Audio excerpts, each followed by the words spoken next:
President Donald Trump arrived on Saturday in France for an international summit with the leaders of the globe's economic powers as he confronts the consequences of his preference for going it alone, both in a sharply divided United States and an interconnected world.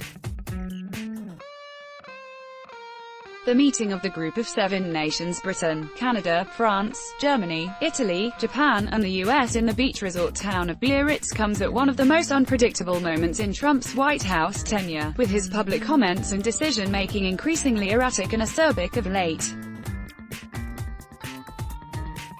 Trump, growing more isolated in Washington, faces a tepid reception on the world stage where a list of challenges awaits. Anxiety is growing over a global slowdown, and there are new points of tension with allies on trade, Iran and Russia. Fears of a financial downturn are spreading, meaning the need for cooperation and a collective response is essential.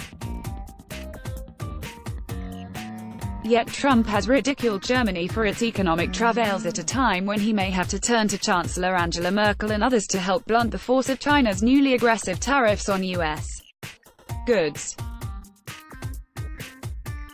Those trade penalties, combined with the economic slowdown, have raised political alarms for Trump's re-election effort. Before he left Washington, Trump declared that U.S.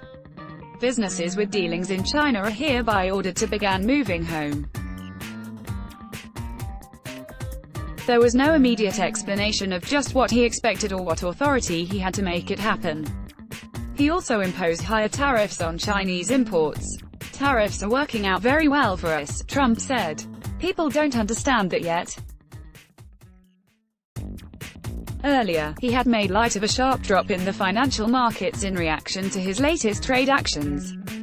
His tongue-in-cheek tweet speculated that the Dow's plunge could be tied to the departure of a lower-tier candidate in the race for the Democratic presidential nomination. In recent days, Trump has sent mixed signals on a number of policy fronts. At one point, he moved to simmer the trade conflict with China in order to ease the impact on American consumers during the holiday shopping season. At another, he flip-flopped on the need for tax cuts to stimulate an economy that Trump publicly insists is rocketing. Feeding Trump's anxiety, aides say, is his realization that the economy, the one sturdy pillar undergirding his bid for a second term, is undeniably wobbly. Now the president, who has long eschewed multilateralism, hopes to use his time in Biarritz to rally global leaders around the need to do more to promote economic growth. He engineered a late change to the summit agenda, requesting a working session on global economic issues. For the world leaders, it was the latest example of unpredictability from Trump. After 2.5 years of Trump's presidency, traditional American allies have come to expect the unexpected. Increasingly, they are looking elsewhere for leadership. "They have figured out how to deal with this president," said John Alterman, a senior vice president at the Center for Strategic and International Studies. "I think what we're going to see out of this summit is, on the one hand, an effort by countries and the leaders to align with the president, but also an understanding that we'll have to do more without the U.S. President Trump arrived on Air Force One after changing airplanes in Bordeaux, on account of the shorter runway in Biarritz. His motorcade passed through barricaded streets on his way to the heavily secured summit site, as some residents looked on from windows overhead.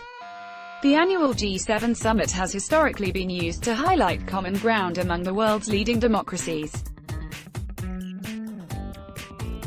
But in a bid to work around Trump's impulsiveness, French President Emmanuel Macron has eschewed plans for a formal joint statement from this gathering. Last year's summit, hosted by Canadian Prime Minister Justin Trudeau, ended in acrimony when Trump felt he had been slighted by Trudeau after the president left the meeting. Trump tweeted insults at Trudeau from aboard Air Force One as he flew to a summit with North Korea's Kim Jong-un. Trump withdrew his signature from the statement of principles that all 7 nations had agreed to. At his first G7 summit in 2017, Trump's strong feelings against climate change roiled the gathering in Italy. Trump has made his America First priorities clear at every turn.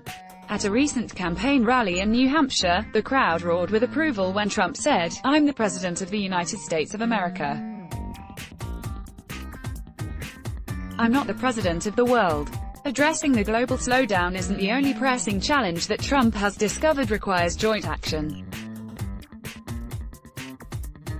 For more than a year, his administration has struggled with persuading European leaders to repatriate captured fighters from the Islamic State group.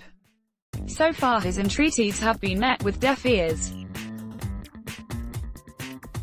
Alterman and Heather Conley, the Europe expert at CSIS, both said Macron appeared to be trying to fill the void left by Trump on the world stage, noting the French leader's recent efforts to try to reduce tensions between the US and Iran.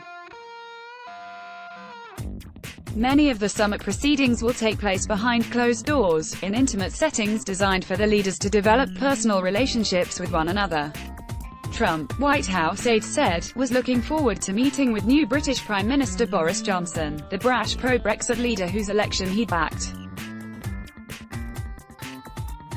Trump has scheduled individual meetings with several of his counterparts, including Macron, Trudeau, Merkel, Japanese Prime Minister Shinzo Abe and Indian Prime Minister Narendra Modi. Other topics on the agenda will be the clashes between police and pro-democracy protesters in Hong Kong, Iran's renewed nuclear enrichment and interference with shipping in the Strait of Hormuz, and the Islamic State prisoners currently imprisoned by American-backed Kurdish forces in Syria. Increasingly fearful of an economic slowdown's potential to diminish his 2020 electoral chances, Trump intended to press leaders about what can be done to spur growth in the U.S. and abroad, as well as to open European, Japanese and Canadian markets to American manufacturers and producers. Trump has imposed or threatened to impose tariffs on all three markets in his pursuit of free, fair and reciprocal trade. It is unclear what substantive steps could be taken by the leaders to address the global slowdown, and much of that discussion stands to be dominated by disagreements on Trump's trade policies.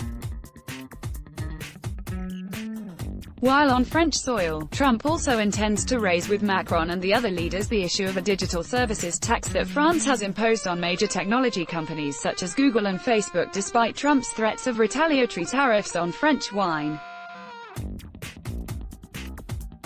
The Trump administration says the tax targets and discriminates against U.S. businesses. The European Council's President, Donald Tusk, has promised European Union action if the U.S. follows through. Also read, G7, Summit 2019, what is G7 all about, who its members, and how it works. Also read, G20 Summit 2019, from climate change to women empowerment, here is what's happening this year. Lays block ads.